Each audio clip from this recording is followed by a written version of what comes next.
Namaskar dear students, welcome you to our channel Bio by Gulab Sir. As a part of series of lectures, today's topic is transport of gases, especially transport of oxygen and transport of carbon dioxide.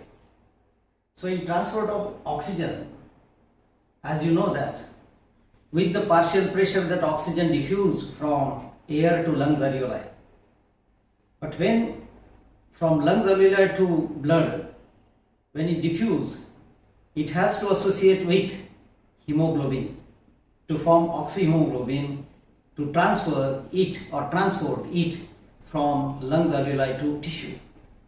So association of oxygen with hemoglobin occurs at the site of lungs alveoli in blood capillaries. So saturation of that hemoglobin at different partial pressure, the percentage of saturation of hemoglobin at different partial pressure is different. So at which pressure of that oxygen, partial pressure of oxygen, 50% of hemoglobin gets saturation. On this axis, it is shown that saturation of hemoglobin by oxygen, and here it is shown that partial pressure of oxygen.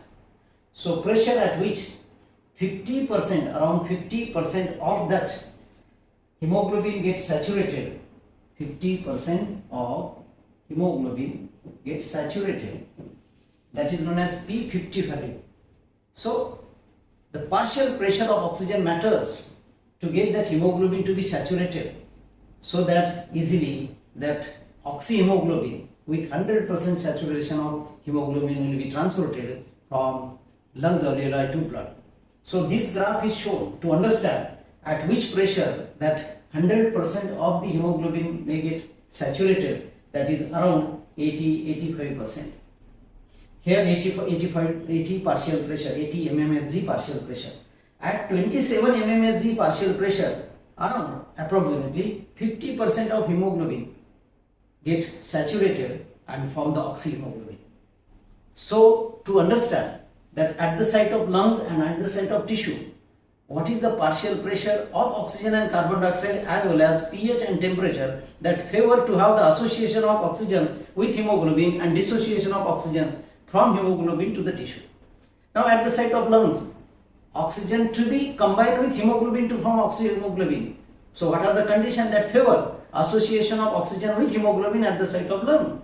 Here PO2 is very high because just we have inhaled, so that oxygen which diffuse into the blood, so PO2 of oxygen is very high, and because of that PO2 of oxygen is very high, that oxygen associate. But another conditions, that accessory conditions which are required to have that association or that condition favor the association of oxygen with hemoglobin are PCO2 is very less, pH is high, that means medium is alkaline, and temperature is low because at the site of lungs there is no process of respiration.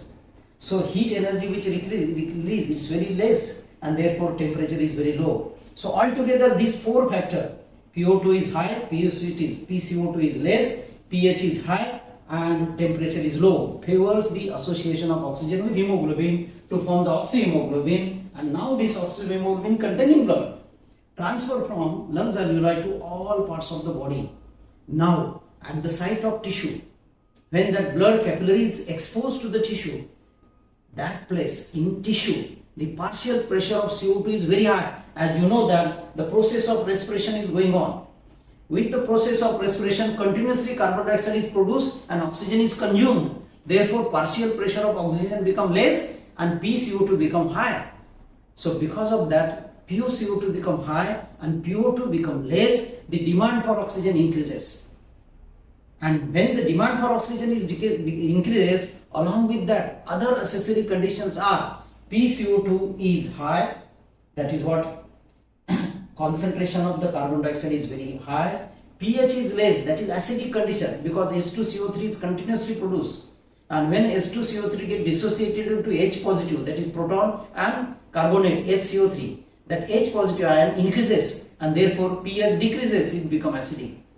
At the same time, respiration process is going on at the site of tissue which continuously produce the heat energy, and therefore the temperature is high. Now presence of that high temperature less or low pH and high pCO2 favor the dissociation of oxygen because oxygen is in demand. So oxyhemoglobin is dissociated into oxygen and hemoglobin so as to deliver the oxygen at the site of tissue. Therefore, oxygen get diffused into the blood and diffused into the tissue where it is being used for the respiration process and consumed and produce the carbon dioxide. So association and dissociation of the oxygen get associated with hemoglobin at the site of lungs and get dissociate at the site of tissue on the basis of these necessary conditions present, and that is what mentioned here. At the same time, as a part of notes, you can refer this page that what clearly written association of oxygen with hemoglobin to form oxyhemoglobin, the conditions which are required, and dissociation of oxygen from oxyhemoglobin to release the oxygen into the tissue, conditions favors. This is what you can go through and use these notes. As we learn about association and dissociation of oxygen for the transport of oxygen from lungs alveoli the tissue, at the same time in the tissue carbon dioxide is being produced. Now when carbon dioxide is produced, it also has to be exhaled. No doubt the solubility of carbon dioxide is very high, that is 20 to 25% more than that of oxygen, therefore easy to have transport of carbon dioxide from body to outside. Now to understand the transport of carbon dioxide, it transported in three forms, and that three forms are bicarbonate, carbonic acid and carbaminoglobin. So these three forms, what I mentioned here, that bicarbonate 70 to 75% of carbon dioxide is transferred, carbaminoglobin 20 to 25% transfer, that is with the help of RBC, hemoglobin, through hemoglobin in RBC transfer, and carbonic acid 5%. So total 100% of carbon dioxide is transported from tissue to lungs and from lungs to outside to exhalate. So here I have this diagram. Now to understand this diagram, here this is RBC, and in between outside there is a plasma. You know that the process of respiration is continuously going on in tissue and carbon dioxide is continuously produced. That carbon dioxide produced in tissue is diffused out from tissue to the blood inside the plasma. Now in plasma, that carbon dioxide from plasma is diffused into RBC because RBC present in plasma. Now why that carbon dioxide required to diffuse from plasma to RBC? Because carbon dioxide combine with water and form H2CO3 only and only in presence of carbonic anhydrase, and that carbonic anhydrase is present only in RBC. Because of carbonic anhydrase present in RBC, that carbon dioxide combined with water and from H2CO3, that is very important. Therefore, carbon dioxide which diffuse from tissue into the plasma immediately diffuse into the RBC to form the bicarbonate, that is H2CO3. Now H2CO3 further split into proton H positive and HCO3 so as to combine this, release out this HCO3 in plasma and combine with sodium to form NaCO3. As I told you, 70 to 75% of carbon dioxide is transported in the form of bicarbonate, that is NaCO3. So this NaCO3 is formed because of this HCO3 combined with sodium. Now from where sodium is available? Sodium chloride. This sodium chloride get dissociated into sodium and chloride ions. Now sodium combined with bicarbonate to form sodium bicarbonate. Now sodium bicarbonate from this tissue transported to the lungs, where that NaCO3 again split into sodium and bicarbonate. Bicarbonate from plasma diffuse into RBC to combine with hydrogen and form the H2CO3. Because H2CO3 gets split in presence of carbonic anhydrase and dissociate into H2 and CO2. CO2 diffuse out from RBC, plasma, and plasma to lungs alveoli and out exhale out. So see the journey of carbon dioxide from tissue to the plasma, plasma to RBC, RBC combined with water to form H2CO3, split into HCO3, HCO3 diffuse out from RBC to plasma to combine with sodium to form the sodium bicarbonate, sodium in the form of sodium bicarbonate that transfer from tissue side to the lungs alveoli, where that NaCO3 split into sodium and bicarbonate, bicarbonate once again diffuse from plasma to RBC, where it combined with hydrogen to form H2CO3. Now H2CO3 split into H2 and CO2 because CO2 to be released Directly HCO3 cannot split into CH2 and CO2, therefore it need to be combined with hydrogen. So when it combines with hydrogen, it forms H2CO3. Now H2CO3 can split into H2 and CO2. CO2 diffuse out from RBC to the plasma, and from plasma diffuse out to lungs alveoli to exhale out. I hope you did understand that first way of transport of carbon dioxide from tissue to lungs to exhale out, that is 70 to 75%. Now second way of transport of carbon dioxide, that is carbaminohemoglobin. Now see, this get combined, carbon dioxide get combined when it diffuse from plasma to RBC, combine with hemoglobin to form HHbCO2. Now through RBC, this RBC transfer from tissue to lung side, this HHbCO2 split into HHb and CO2. So that carbon dioxide diffuse out from RBC and it exhale out, that is 20 to 25% of carbon dioxide is transported in the form of carbaminohemoglobin. So once again, carbon dioxide released from tissue into the plasma, enter into the RBC where it combines with hemoglobin to form carbaminohemoglobin. Same RBC transfer from tissue to lung side where that HHbCO2 gets split into HHb and CO2 exhale out. I hope you did understand this second way of transport of carbon dioxide. Now third way, that is as it is in the form of H2CO3, which is not dissociated. 5% of H2CO3 remain as it is. That H2CO3 gets split into H2 and CO2 to exhale out. So I hope you got it, that how that carbon dioxide is transported from tissue to lung.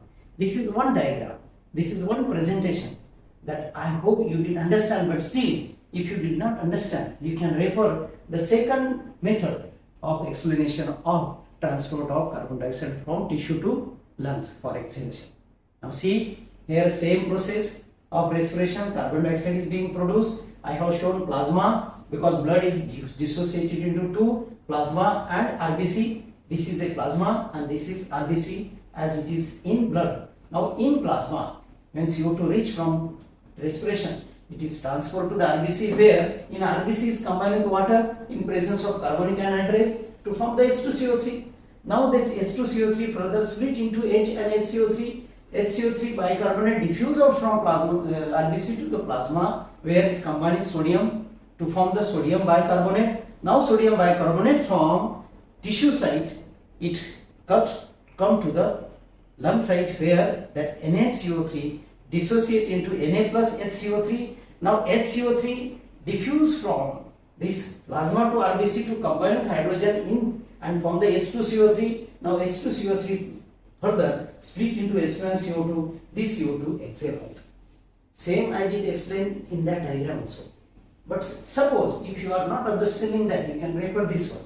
Second way of transport of carbon dioxide in the form of carbaminohemoglobin, that carbon dioxide combined with hemoglobin to form HbCO2. This HbCO2 further split into Hb plus CO2, that is again exhale out. And third way, that is as it is H2CO3, what I did explain to you, transfer in the form of, so here this H2CO3 is as it is shown here, that split into H2O plus CO2 and that is exhale. So I hope both the diagrams are in support to understand. You just go through, draw it, you will understand it. So transport of carbon dioxide occur in three ways: in the form of bicarbonate, that is 70 to 75%, carbaminohemoglobin 20 to 25%, and as it is in the form of H2CO3 5%, so 100% carbon dioxide is transported from tissue to lungs for exhalation. You please refer, draw this diagram so as to understand and practice it, so you can have easy to understand the question asked in NEET. So question can be asked in NEET on the basis of application of knowledge. You can solve the question, what percentage of carbon dioxide is transported in which form? That can be asked as a part of NEET. I hope you did understand both the transport of oxygen and transport of carbon dioxide. Even if you are in doubt, you can ask in comment section. I appeal you to like and share our channel as well as subscribe if you are new. Press bell icon to receive you notification as and when new videos are uploaded. Thank you. Enjoy the learning.